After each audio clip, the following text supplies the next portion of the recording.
Hello मंडळी, नमस्कार सगळ्यांना, जय खानदेश. तर आज आपण करणार आहेत अस्सल खानदेशी पद्धतीचे कढी आणि फुनके. तर तुम्ही खाल्लेत का कधी? जर नसतील खाल्ले तर चला आपण रेसिपी पाहूया. कढी फुनके करण्यासाठी मी इथं 1 कप मुगाची डाळ, 1 कप तूरची डाळ आणि 1 कप मटची डाळ, हे सगळे डाळी 4 तास पाण्यात भिजवले आहेत.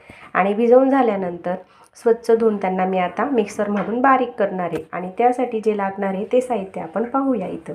तर त्यासाठी मी इथं 1 चम्मच जिरा घेतला आहे, 1 चम्मच धने घेतलेत अख्खे आणि 1 चम्मच बडीशोप. त्यानंतर थोडी कोथिंबीर शिवाय कुठल्याही भाजीला किंवा आमटी वगैरे जे काही करत असणार त्याला चव येत नाही. मला तर अजिबात आवडत नाही. कोथिंबीर नसली माझा स्वयंपाक हा अपूर्ण आहे असं मला वाटते. म्हणून मी प्रत्येक गोष्टीमध्ये कोथिंबीरचा हा उपयोग करत असते. तर त्यासाठी जिरं, धने, बडीशोप, कोथिंबीर, लसूण आणि हिरव्या मिरच्या हे घेतलेलं आहे. तर आपण हे मिश्रण आता मिक्सरमधून बारीक करून घेऊ.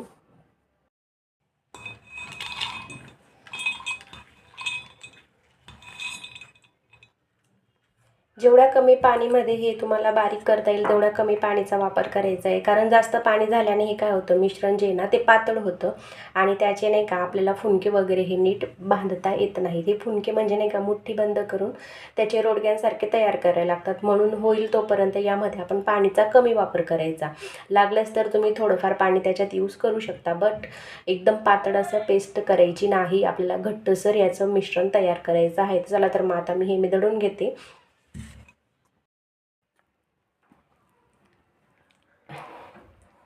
तर इथं आपलं मिश्रण जे आहे ते दळून तयार आहे. तुम्ही पाहू शकता कन्सिस्टन्सी कशी आहे, एकदम घट्ट झालेलं आहे.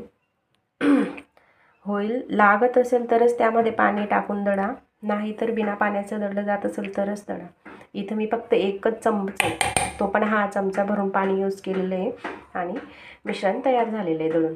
आणि त्यासाठी जो मसाला घेतला होता तो पण दळून ठेवलेला आहे. आता हा मसाला आपण यामध्ये ॲड करणार आहे आणि वरून कांदा घालणार आहे. हळद, मीठ, आपले जे बेसिक मसाले असतात रोजचे ते ॲड करायचे आहेत आणि छान असं एकजीव करायचं आहे सगळं मिश्रण.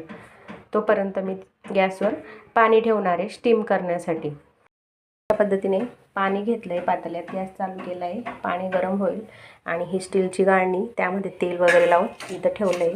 पाणी गरम झाले की यामध्ये आपण फुनके करून स्टीम करणार आहेत 15 ते 20 मिनिटांनी.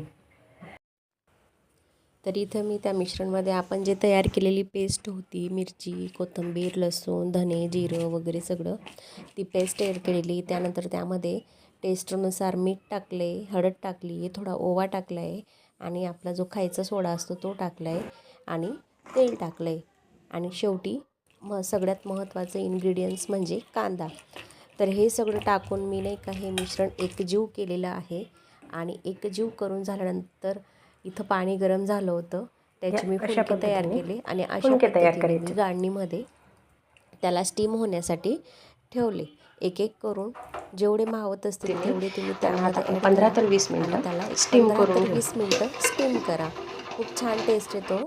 आता फुनके स्टीम होत आहे 15-20 मिनिटं. तोपर्यंत काय करायचं, तर त्यासोबत खाण्यासाठी मी छान अशी खानदेशी पद्धतीची कढी करणार आहे. तर ती आपण पाहू. तोपर्यंत आपण कढी करून घेऊ. तर कढी करण्यासाठी मी इथं घेतलेलं आहे हे टाकी. तर यामध्ये मी बेसन पीठ ॲड करून कढी करणार आहे. चम्मच इतकं मी यामध्ये बेसन पीठ ॲड करणार आहे.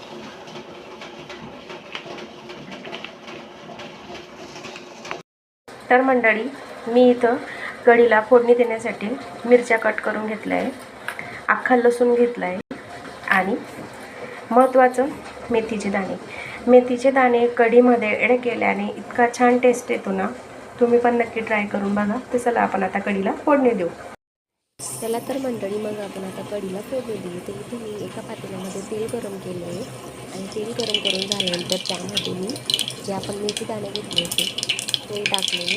ते छान असे ब्राऊन झाले की त्यामध्ये राई आणि अख्खा लसूण टाकलं आहे आणि हे छान थोडंसं परतून झालं की त्यामध्ये थोडं जिरं, कढीपत्ता नव्हता म्हणून ॲड नाही केला, स्किप केला पण टाकू शकता. आणि जे मिरच्या आपण कट करून घेतल्या होत्या त्या मिरच्या टाकलेल्या आहेत हे छान 2 मिनटं परतून घ्यायचं आणि त्यानंतर आपण बेसन घालून जे ताक तयार केलं होतं ते ताक यामध्ये टाकायचं आहे आणि मीठ वगैरे टाकून छान अशी उकळी आणायची आहे.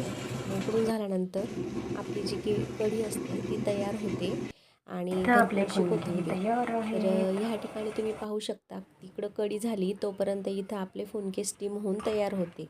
तर मंडळी गरम गरम फुनक्यांसोबत मस्त अशी कढी टाकायची, तेल टाकायचं. तुम्ही तेल खात असणार तर टाका, जर तुम्ही खात नसणार तर तुम्ही स्किप करू शकतात. पण आम्ही लोक खातो, आम्ही खानदेशी लोक कढी खिचडी यामध्ये वरून कच्चं तेल खातो, आम्हाला आवडते. आणि मग अशा पद्धतीने फुनकेचा चुरा करून त्यावर तेल टाकून गरमागरम कढी टाकलेली आहे. इथं आपले फुनके आणि कढी तयार आहे. खूप अप्रतिम टेस्ट येतो. तुम्ही पण नक्की ट्राय करा, तुम्हाला ही रेसिपी आवडेल. तर कशी झाली होती कढी फुनके नक्की कमेंटमध्ये सांगा आणि व्हिडिओला लाईक करा, शेअर करा आणि चॅनलला सबस्क्राईब करायला विसरू नका. भेटू आपण नेक्स्ट व्हिडिओमध्ये. तोपर्यंत बाय बाय. या मंडळी मग कढी आणि फुनके खायला.